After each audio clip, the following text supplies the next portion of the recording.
जब मैंने सब कुछ छोड़कर किसी दूसरे देश जाने की तैयारी कर ली थी, तब मेरी फेक एमनीशिया वाली गर्लफ्रेंड मुझे कोल्ड फेस के साथ वार्निंग दे रही थी, प्लीज अपना सारा सामान पैक कर लो और जल्द से जल्द हमारे घर से निकल जाओ। मेरा बॉयफ्रेंड जल्दी ही यहाँ शिफ्ट होने वाला है और तुम्हें यहाँ देखकर वो जेलस फील करेगा। मैंने बिना सिर उठाए बस शांति से कहा ठीक है। उसे मुझ पर जरा भी डाउट नहीं हुआ और वो अपनी एक्टिंग कंटिन्यू करते हुए बोली, और हाँ प्लीज आगे से मेरे बॉयफ्रेंड होने का झूठा दावा मत करना। मेरे बॉयफ्रेंड लू सिनियन को यह जानकर बहुत दुख होगा। मैं एक पल के लिए रुका और फिर आज्ञाकारी बनकर सिर हिला दिया। मैं उसे कोई एक्सप्लेनेशन नहीं दिया। इस बार मैं अपना नाम बदलकर विदेश पढ़ने जा रहा हूँ। अब मेरे दिल में उसके लिए जरा भी लगाव नहीं बचेगा। वैसे भी उसे एक्टिंग करना पसंद है तो मैं भी उसके साथ एक्टिंग करूंगा। आखिरकार वो भी मुझसे छुटकारा पाना चाहती है तो बेहतर है कि हम दोबारा कभी ना मिले। नाम बदलने का प्रोसीजर पूरा करके जब मैं बाहर निकला तो रात हो चुकी थी। मैंने एक टैक्सी रोकी और अपने फोन पर फ्लाइट टिकट सर्च करने लगा। हालांकि नाम बदलने की एप्लीकेशन सबमिट हो चुकी थी, लेकिन अप्रूवल में अभी भी 1 महीने का समय लगेगा। इसलिए मैंने सीधे अगले महीने की 1 तारीख की मेलबोर्न की फ्लाइट बुक कर ली। फिर मैंने स्टडी अब्रॉड एजेंसी को ऑफर एक्सेप्ट करने का मैसेज भेज दिया। वह रात मेरे पिछले 1 महीने की किसी भी रात से ज्यादा सुकून भरी थी। अगली सुबह मैं उठा और ब्रेकफास्ट किया। फिर मैंने सू मेंग्याओ से जुड़ी अपनी सारी चीजें साफ कर दी। उसके दिए हुए गिफ्ट, हमारे कपल क्लोथ्स और स्टूडेंट लाइफ के दौरान दिए गए सारे लव लेटर्स मैंने डस्टबिन में फेंक दिए।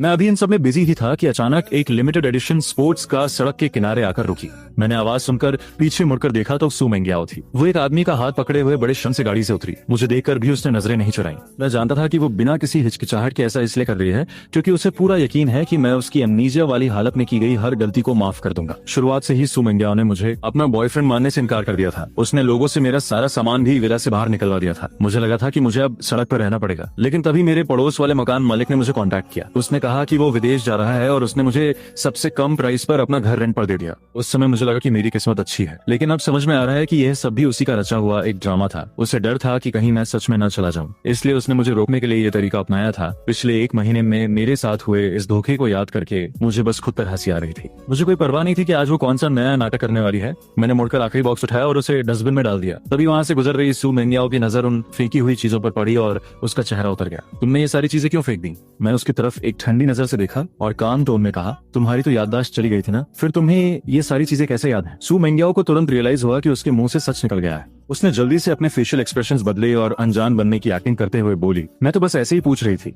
मुझे भला पुरानी बातें कैसे याद हो सकती हैं? अब तो मैं सिर्फ लू सिनियन को पसंद करती हूँ। आखिरकार जब नानजो में मेरा कार एक्सीडेंट हुआ था तो सिर्फ उसी ने मेरी देखभाल की थी। Car accident? यहाँ तक कि उसकी याददाश्त जाने का नाटक भी एक एक्टिंग है। कौन सा कार एक्सीडेंट? मेरे होठों पर एक हल्की सी मुस्कान आ गई। मैंने उस आदमी की तरफ देखा जिसने उसे भर रखा था। उसकी आंखों में एक अजीब सा घमंड था। ये एक नया चेहरा था। शायद लू सिनिया इन दिनों सू मेंग्याओ का सबसे फेवरेट टाइम पास था, इसीलिए वो उसे इतने शान से यहाँ लाई थी। मैं अब उससे कोई फालतू बात नहीं करना चाहता था। मैंने बस हाँ कहा और मुड़कर विला के अंदर चला गया। मुझे बिना पीछे मुड़े जाते देख सू मेंग्याओ की आंखें फटी की फटी रह गईं। उसे लगा था कि किसी और को घर लाते देखकर मैं गुस्सा करूंगा या जेलस फील करूंगा, लेकिन मैं इतना शांत कैसे था? सू मेंग्याओ को लगा कि कुछ तो गड़बड़ है, लेकिन उसने मेरे पीछे आकर कोई एक्सप्लेनेशन नहीं दिया और मुझ डर गई। रात 8 बजे अचानक डोरबेल बजी। मैंने अपने हाथ से पैकिंग बैग नीचे रखा और दरवाजा खोलने गया। सामने वही आदमी था जिसे सू मेंग्याओ अभी अपने साथ लाई थी। उसने अपना हाथ उठाकर वेव किया। हालांकि उसके चेहरे पर एक स्माइल थी, लेकिन उसकी आंखों में कोई खुशी नहीं थी।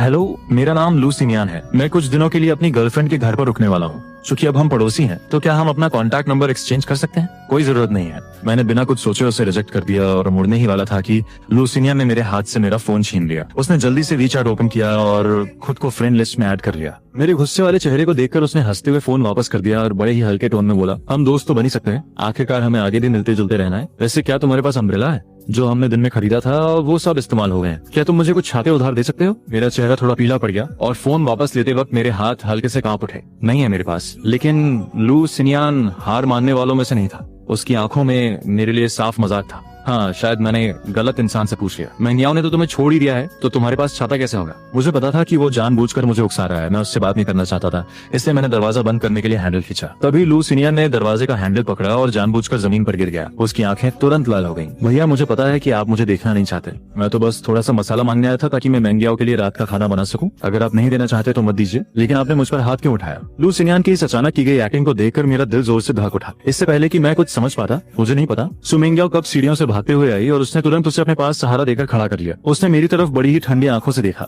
उसके टोन में लू सिनियन के लिए गहरी चिंता थी। तुम्हारी लू सिनियन से कोई दुश्मनी नहीं है, फिर तुम बिना किसी बात के इतना तमाशा क्यों कर रहे हो? अब वो मेरा बॉयफ्रेंड है, प्लीज उसके साथ तमीज से पेश आओ। इतना कहकर उसने मेरे चेहरे के एक्सप्रेशन की तरफ देखा भी नहीं और उसे पकड़कर सीधे वहाँ से चली गई। उसकी हर एक बात मेरे कानों में गूंज रही थी और अनजाने में ही मेरी मुट्ठियां कस गईं। मैं उन्हें अंधेरे में गायब होते हुए घूरता रहा। मैंने बिना किसी एक्सप्रेशन के अपना हाथ उठाया और दरवाजा जोर से बंद कर दिया। आधी रात के समय बेड साइड टेबल पर रखा मेरा फोन वाइब्रेट होने लगा। नींद से जागते हुए मैंने बिना सोचे समझे कॉल रिसीव कर लिया।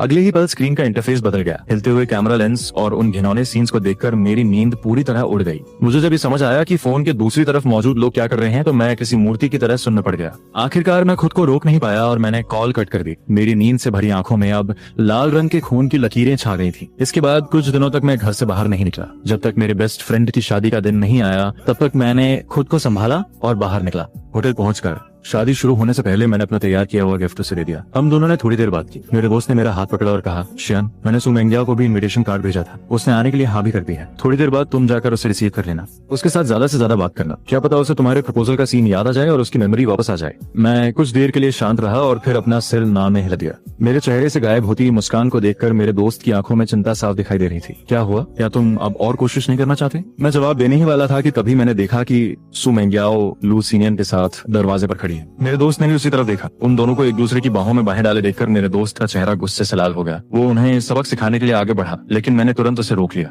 मेरी आवाज में बहुत थकान थी। रहने दो, बस कुछ दिनों की बात है, फिर सब हमेशा के लिए खत्म। वो मुझसे कुछ पूछने ही वाला था कि तभी बेस्ट मैन वहां आ गया। शादी बस शुरू ही होने वाली थी। मैंने बड़ी मुश्किल से अपने दोस्त को समझा बुझाकर स्टेज पर भेजा। हॉल में बज रही वेडिंग मार्च की धुन को सुनकर मैंने एक गहरी सांस ली और मेन हॉल में वापस आ गया। सभी गेस्ट अपनी सीटों पर बैठ चुके थे। सिर्फ सू मेंगियाओ के बगल वाली सीट खाली थी। थोड़ी देर हिचकिचाने के बाद मैं वहां जाकर बैठ गया। शादी के पूरे फंक्शन के दौरान लू सीनियन लगातार सू मेंगियाओ से चिपका रहा। वो उससे खाना परोसने की जिद कर रहा था और सू मेंगियाओ उसकी हर बात मान रही थी। कभी वो उसके लिए ड्रिंक डालती तो कभी उसका सूप फूंक कर ठंडा करती। वो उसका बहुत ज्यादा ख्याल रख रही थी। यहाँ तक कि जब लू सीनियन ने अपनी झूठी मिठाई उसे खिलाई तो उसने बिना किसी हिचकिचाहट के उसे पूरा खा लिया। उन दोनों को इतने करीब देखकर मैंने अपनी नजरें फेर ली और स्टेज के सेंटर की तरफ देखने लगा। मुझसे कुछ खाया नहीं जा रहा था, इसलिए मैंने अपनी चॉपस्टिक्स को हाथ भी नहीं लगाया। बगल में बैठी मेरे दोस्त की माँ ने मुझे कुछ खाना परोस दिया और ज्यादा खाने के लिए कहा। मैं आंटी की बात को टालना नहीं चाहता था, इसलिए मैंने एक डम्पलिंग उठा लिया। लेकिन तभी बगल में बैठी सू मेंगियाओ ने ये देखा और सीधे अपना हाथ आगे बढ़ाकर वो डम्पलिंग मेरे हाथ से छीन लिया। तुम्हें अपनी जान प्यारी नहीं है क्या?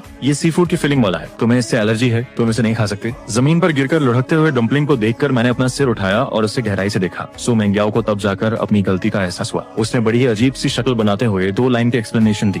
घर में काम करने वाली आंटी कभी सी फूड नहीं खरीदती, मैंने उन्हें कई बार बोलते हुए सुना है। इतना कहने के बाद उसने मेरे चेहरे की तरफ देखने की हिम्मत नहीं की और मुड़कर बैठ गई। लू सीनियन उसके कान के पास आया और पता नहीं उसने क्या कहा कि सू मेंगियाओ ने अपने हाथ का सामान नीचे रख दिया और उसे खींचते हुए वहां से ले गई। मुझे इस बात से कोई फर्क नहीं पड़ता था कि वो लोग कहाँ गए हैं। बोके टॉस की रस्म खत्म होने के बाद मैं वॉशरूम जाने के लिए उठा। जैसे ही मैं दरवाजे तक पहुंचा मुझे अंदर से कुछ अजीब सी आवाजें सुनाई दी। मेरे कदम वहीं रुक गए और मेरी सांसें थम गईं। कुछ मिनटों की शांति के बाद सबसे अंदर वाले क्यूबिकल से एक बहुत ही सॉफ्ट मेल आवाज आई। तुम इतनी वाइल्ड कैसे हो सकती हो? शादी में आई हो और ऐसे कपड़े पहनकर, क्या तुम्हें पसंद नहीं है? इस सवाल के बाद एक हल्की सी हंसी गूंजी। बेशक मुझे पसंद है। मैंने अपना सिर उठाया और ऊपर लगे साइन बोर्ड को देखा। मेरी उंगलियां मेरी हथेली में गहराई तक गिर चुकी थी। कॉरिडोर में लगातार कदमों की आवाजें आ रही थी। वॉशरूम में अब फिर से शांति छा गई थी। मैंने आखिरी बार उस बंद दरवाजे वाले क्यूबिकल की तरफ देखा। मेरी आंखें लाल चुकी थीं और फिर मैं मुड़कर वहां से चला गया। शादी खत्म होने के बाद अपने दोस्त को बाय बोलकर जैसे ही मैं एलिवेटर से नीचे उतरा मुझे सड़क पर वही जानी पहचानी स्पोर्ट्स कार खड़ी दिखाई दी। मैंने उसे अनदेखा कर दिया और टैक्सी रोकने के लिए आगे बढ़ा। तभी पता नहीं लू सीनियन कहां से आ गया और उसने मेरा हाथ पकड़ लिया। मेंगियाओ को कंपनी में कुछ काम था तो वो पहले चली गई और गाड़ी मेरे लिए छोड़ गई। हम दोनों पास ही रहते हैं तो चलो मैं तुम्हें ड्रॉप कर देता हूँ। मैंने बिना कुछ सोचे उसे रिजेक्ट कर दिया, लेकिन लू सीनियन ने मेरी एक ना सुनी और मुझे जबरदस्ती धक्का देकर पैसेंजर सीट पर बैठा दिया। उसने दरवाजा लॉक किया और गाड़ी स्टार्ट कर दी। वो बहुत तेज गाड़ी चला रहा था, इसलिए मुझे मजबूरी में अपनी सीट बेल्ट बांधनी पड़ी। पूरे रास्ते लू सीनियन ने नॉर्मल बातचीत का बहाना बनाकर मुझे ताना मारना जारी रखा। तुम्हें पहले से ही पता था ना कि मेंगियाओ अपनी याददाश्त जाने का नाटक कर रही है? तुम्हारी इतनी हिम्मत कैसे हुई कि तुमने उसे सच बताने की कोशिश नहीं की? मैंने उसकी तरफ एक ठंडी नजर से देखा और काम टोन में कहा, इससे तुम्हारा कोई लेना देना नहीं है। मेरा इससे लेना देना कैसे नहीं है? मैं भी तो मेंगियाओ के बगल में खड़े होकर प्राउडली उसका फियांस बनना चाहता हूँ। हालांकि अभी उसका ऐसा कोई इरादा नहीं है, लेकिन तुम भी जानते हो कि उसे मेरी बॉडी कितनी पसंद है। देर सवेर उसे मुझसे प्यार हो ही जाएगा। तुम्हें मुझ पर यकीन नहीं है? मैंने उसकी बातों पर बिल्कुल ध्यान नहीं दिया और मुड़कर खिड़की के बाहर का नजारा देखने लगा। मुझे अपनी बातों का कोई जवाब न देते देख लू सीनियन गुस्से से पागल हो गया। उसने कुछ और भड़काने वाली बातें कही, लेकिन मैंने अपनी आंखें बंद कर ली और ऐसा दिखावा किया जैसे वो वहाँ है ही नहीं। मेरे इस रवैये से लू सिन्यान को बहुत चिढ़ हुई। उसने सामने वाले टर्निंग पॉइंट को देखा और अचानक से स्टीयरिंग व्हील घुमा दिया। एक जोरदार झटके के साथ हुए क्रैश की वजह से मेरा पूरा शरीर बेकाबू होकर आगे की तरफ झुक गया। जैसे ही मैंने अपनी आंखें खोली, मुझे शीशे के टुकड़े अपने चेहरे की तरफ आते हुए दिखाई दिए। मैंने तुरंत अपने हाथों को अपने चेहरे को बचाने के लिए आगे कर लिया। मेरे हाथ से गहरा लाल खून बहने लगा। मैं गाड़ी के साइड डोर से टकराया और मुझे एक भयानक दर्द महसूस हुआ। मेरी आंखों के सामने अंधेरा छा गया और मैं बेहोश हो गया। मुझे नहीं पता कि कितना समय बीत गया। मेरे कानों में बहुत शोरगुल की आवाज आ रही थी। दोनों पेशेंट्स के हाथों की तुरंत सर्जरी करनी पड़ेगी, लेकिन अभी हॉस्पिटल में सिर्फ एक ही डॉक्टर है जो ये सर्जरी कर सकता है। जिस पेशेंट का पहले ट्रीटमेंट नहीं होगा, उसके विकलांग होने का रिस्क हो सकता है।